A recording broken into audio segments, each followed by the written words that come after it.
Today we're going to be drawing a sphere using different values. And remember, value in art means the lightness and darkness of something or a color. And the reason why we're talking about value is because value is the fourth element of art after line, shape, and color. And the reason why artists use different values is to create the illusion of a two-dimensional flat drawing appearing to look three-dimensional. Once we have drawn our sphere, you all have a choice. You can take that sphere and turn it into some imaginative drawing. Either something very cartoonish, something realistic, something from your imagination, whatever you want. But our goal is to take that sphere and turn it into something imaginative. So what we're going to need for this project is a blank piece of white paper, a pencil, preferably a very sharp pencil with an eraser. If you have more than one, that's great. If you would like to use some sort of circle tracer to trace out your circle, you can either trace a cup or a bowl or a lid, anything that is a circle. It doesn't matter what size it is. But if you don't have anything circular to trace, that's okay. You can just hand draw your circle and that's fine too. The first step is we're going to lay down our paper, and again, you have your choice how you want to lay it down. You can either lay it down in portrait or landscape orientation. Then you're going to take, if you have a circle tracer, you can place it down on your paper, wherever you want it to be on your paper. If you have an idea of how you want your imaginative drawing to be, your sphere can be on top, it can be on the bottom, in the middle doesn't really matter. But once you do have your circle tracer, you can go ahead and trace it. Again, if you don't have a tracer, you can just free draw your circle. But I'm going to take my pencil, I'm going to hold down my tracer, and wherever I want that circle to be, I have the tracer there, and I'm just tracing a line around to create that circle, okay? So either if you've drawn it or circled it, the next step that we are going to do is that we're just going to take our pencil and we are going to create a heavy ring around on the line. So that means we're just going to thicken our line and make it darker by taking our pencil, pressing down really hard, thickening up our line. So just doing some strokes, one right next to the other, to make your lines a bit thicker and darker. And you're going to do this all the way around. Okay, so try to stay on the circle line that you have either drawn or traced. Just using small strokes to thicken your lines and press down really hard to create the darkest value you can do, which is as close as black as possible as you can get with pencil. Okay, so now once we have our thick ring going around our circle, our next step is we're going to create almost like a crescent moon of, again, the darkest value we can create with our pencil along the side, bottom, and side, leaving the top still very blank and white. So you can watch how I do it and try it along, but basically we're going to try to keep our pencil pressing down very hard, doing short diagonal lines along the side. Notice how I'm just doing them back, forth, overlapping and pressing hard, doing them very short. But as I go down, I'm lengthening that diagonal line, meaning I'm making them longer because I want to create that crescent moon shape at the bottom. So as I'm going along, my diagonal line strokes are getting longer and longer until I hit about the middle of the bottom. And then once I hit the middle of the bottom of my circle, I'm going to start again then shortening my strokes, my diagonal line strokes, as I go along so that it creates that crescent moon shape. And remember, I'm going to leave the top blank. So now that I have my dark value of my crescent moon with my diagonal lines, to make it even darker, you can go over, make another layer of diagonal lines going the opposite direction on top towards the bottom. So press down even harder, making diagonal lines going the other direction, just a nice little darker layer to make it as dark as possible. Awesome. Okay, so now we have our darkest value making that crescent moon at the bottom. The next step we're going to do is we're going to, on top of our dark value crescent moon, we're going to lighten the pressure of our pencil to create a layer right on top of it of almost like thicker crescent moon of a slightly lighter value. So if this is our black, or as dark as we can get it, this one's going to be our medium gray. And in order to do that, you guys should know this because we practiced it last week. To get a lighter value, it just means that you're not pressing down as hard with your pencil. You're lightening your pressure up so that the graphite of the pencil also becomes lighter. So I'm going to again start at the side on top of the dark value crescent moon. Similar thing, I'm starting at the side. I might make longer diagonal strokes than what I had done before, but notice how I'm not pressing down as hard. I'm doing my strokes back, forth with no white space in between. I'm overlapping them, taking my time. But notice how the value of this layer is much lighter than the dark value crescent right underneath. Awesome. Okay, so I have that kind of lighter value right on top. In order to make the transition between my dark value to my medium gray value be a little bit more seamless, I might again do a layer just in between the two of a diagonal line kind of going in the opposite direction. This time I'm pressing down a little bit harder than how I have. Just a little bit to make that transition between the two a bit more seamless. There we go. Okay, so now that I have my dark value getting a little bit lighter, the next step is I'm going to create a ring of my lightest value gray all the way around. So I'm almost creating like a letter O of lighter strokes. So again, we can start above that medium gray crescent moon shape, and I'm pressing even lighter so that the gray shows up much lighter than the layer underneath it. And I'm just going around doing strokes back, forth, but I'm doing the lightest pressure that I can. And I'm not just gonna do a crescent moon, I'm gonna go all the way around. So I'm even doing it right underneath the top of the circle to create an O shape. Do we see that? Okay, so now I have the bottom of my darkest layer, and then it's getting a little bit lighter, leaving that white circle or oval part in the top middle, okay? So now what we're going to do in order to make it a little bit more of a seamless sphere, we're gonna do that old trick where you can take your finger or you can put a piece of tissue or Kleenex on your finger, doesn't really matter, but you're gonna use your finger to rub the graphite of the pencil back, forth, so that the graphite of the pencil starts to smooth and blend with the other graphite on your paper. So go ahead, take your finger and just rub along your sphere. Rub it almost in a circular motion, leaving that white space still white, but just blending your graphite so that it looks a bit more seamless.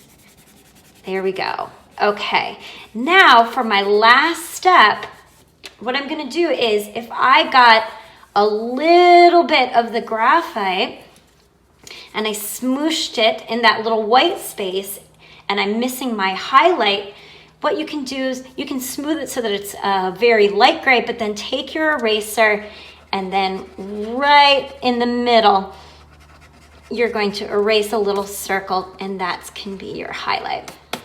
Okay, now typically spheres also have, when they're laying on the ground, also if the light hits it this way and casts the shadow on this side and the bottom, sometimes the light also reflects from the whatever it's laying on onto the sphere on the side. Do we see that, how it gets a little bit lighter right here? So with our pencil, what you can do is just towards that side, you can just take the tip of your eraser and just erase a teeny tiny little sliver, the tiniest little sliver right there. And then you can smoosh it a bit to make it a little bit more seamless. Awesome. Okay, so now that we have our 3D looking sphere drawing, remember, this is your choice. You get to choose what you want to do now with the sphere. So take a look at it, think, if this was the beginning or a part of a drawing, what else is happening in the drawing? And again, it can be somewhat cartoonish. It can be something from real life. You can even find a ball and put it in some position and try to draw what you see around it. Or again, you can be very imaginative by turning the sphere into something completely different. Now, a lot of you might be like, Miss Annie, I don't know what I want to draw. That's fine. You can, I'm going to show you how to do this dragon eye because I think it's really fun and cool. But if you're one of those people who wants to do your own thing and make your own type of drawing, go ahead. But for those of you who are curious about how to make this dragon eye, I'm going to go ahead and turn the sphere into the pupil of the eye part. So you can continue to watch how I do it and try to do it along with me if you want to just make the dragon eye. Okay, so what I'm going to do first is I'm going to draw this pupil, this kind of sliver of a pupil of my dragon eye. And the way that I'm going to do that is I'm going to find the top and I'm going to find the bottom middle of my sphere, and I can make a little mark. Top, middle, bottom, middle. Then all I'm going to do is I'm going to make a curved line out and coming back, hitting the bottom. Okay, so just a slight curve out and then hitting the bottom middle. Same thing on the other side facing the other direction. I'm just going to curve it slightly out and then meeting at the middle. Very good. Now, since this is the pupil of our dragon eye, that means it's a darker value. So what I've just done is kind of along the side, I'm making it much darker.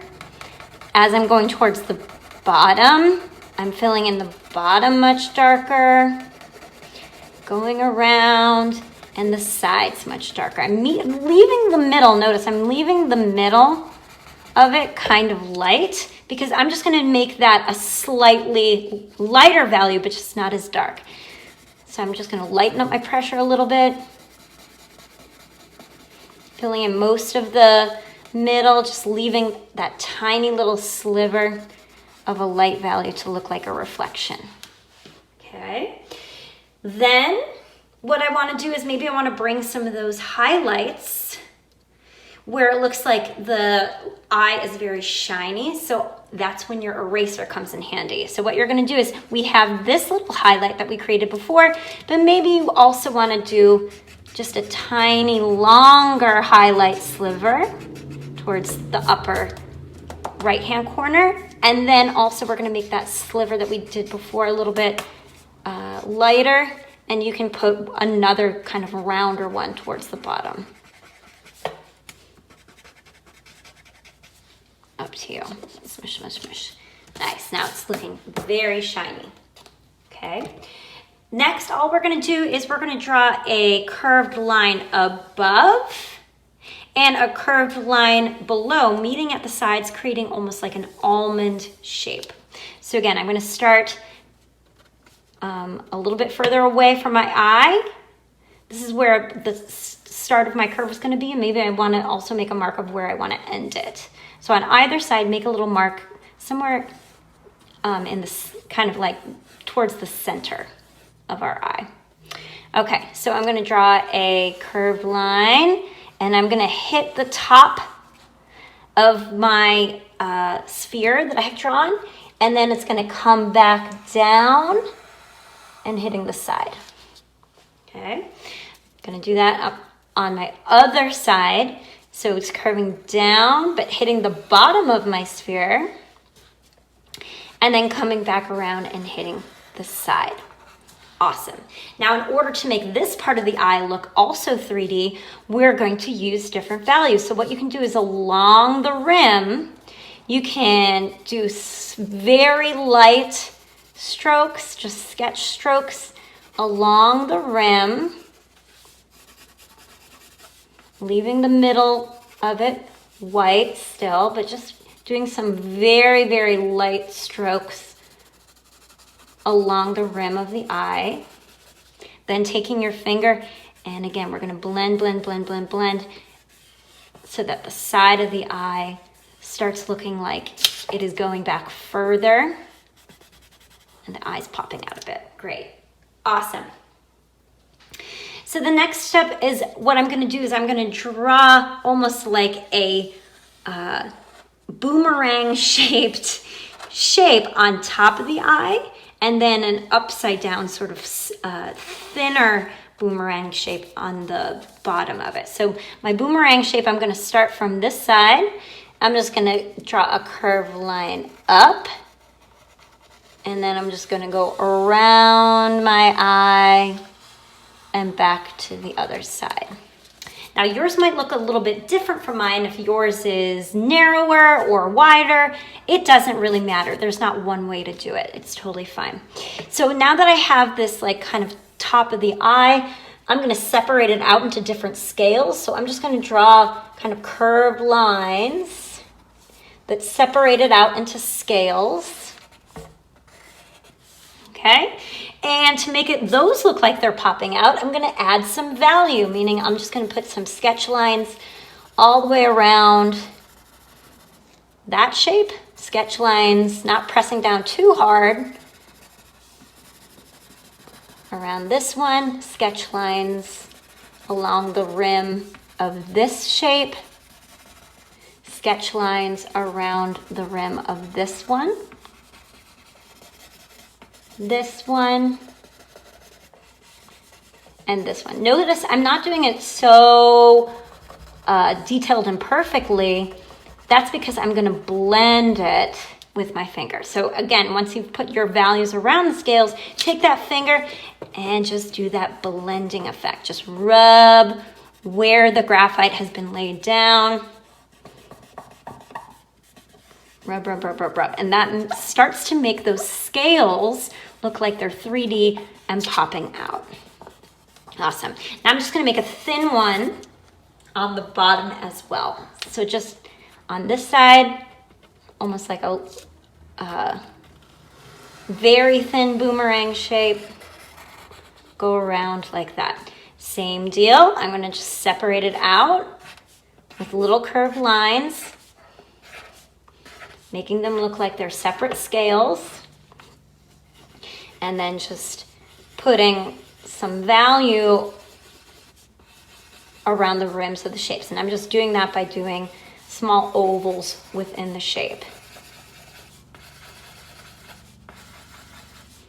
Not pressing down as hard, but just trying to get a medium gray. There we go. And you can also kind of blend it a little bit with your fingers. Beautiful. Cool. All right, and then for the kind of pointy scales around it, all I'm going to do is draw large zigzag lines on top and large zigzag lines on the bottom of the eye. So starting from the top of this kind of boomerang shape, I'm just going to do a diagonal line up, down, zigzag. You guys know how to draw zigzag lines. There we go, and I can go off the page. I'm going to do the same thing at the bottom, pointing downward.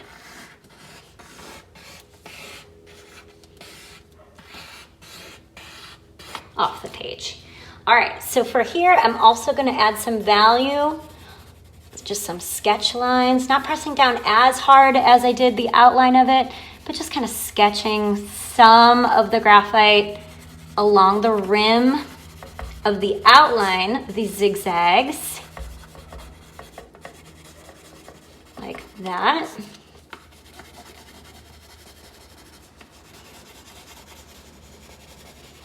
Just kind of sketching a little bit, adding some of the value. And then after I've added the value, once we blend it, it again is going to look like it's slightly popping out. So I've added my sketch sort of value, and then again I can use my finger to blend, blend, blend, rub, rub, rub, and all of a sudden it starts to look a little bit more seamless, a little bit more three-dimensional.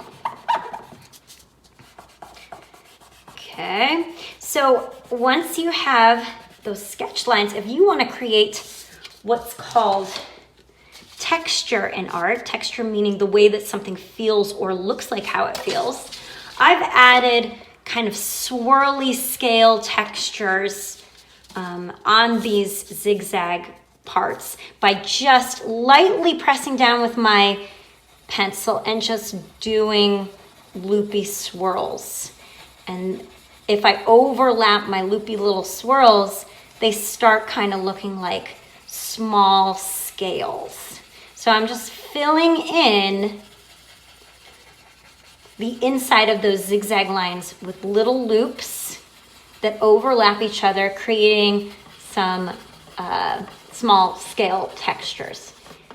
Now, of course, if you want to do it a different way, you can use your creativity and fill it in however you want it to, but I'm just showing you how I did mine in case you were curious and wanted to try it as well.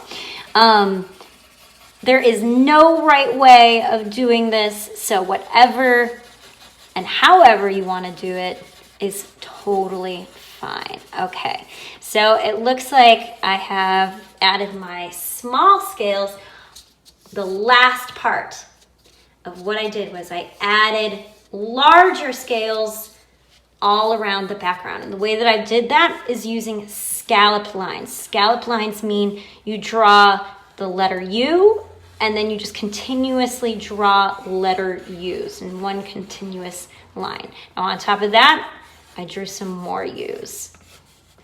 So you can fill in that background space by just drawing your scales however you want to do it, but if you want them to be large like mine, all I did was draw large letter U's, one on top of the other, filling in that space so it looks like larger scales. Now I'm doing this quickly. You guys can take your time, but I just wanted to show you how I did it. Awesome. Okay, so it looks as though my eye, though, is looking a little flat in this area.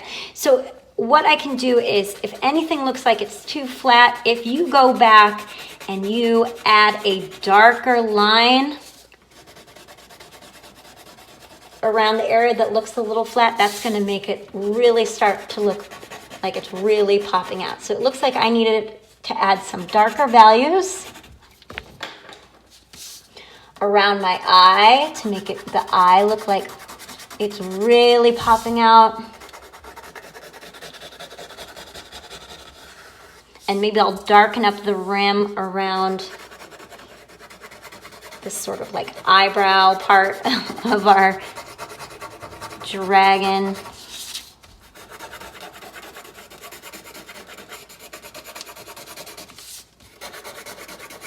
Just to make it look like it's really, really, really 3D and popping out. Okay, and if I really want to, I can do that with this one too. The more range of values you use, the more three-dimensional it's gonna look. Okay, cool. I think I'm ready. Looks good to me. So again, if you did a dragon eye, and if this video was going too fast, you can always stop it and rewind and rewatch it at your own pace. However, if you were doing your own drawing, you can use the rest of your time to add all the different imaginative details to add onto your sphere drawing. Okay, well friends, I hope you had a great time making the sphere with all different values and are having fun doing an imaginative drawing. I can't wait to see yours, and I'll see you next time.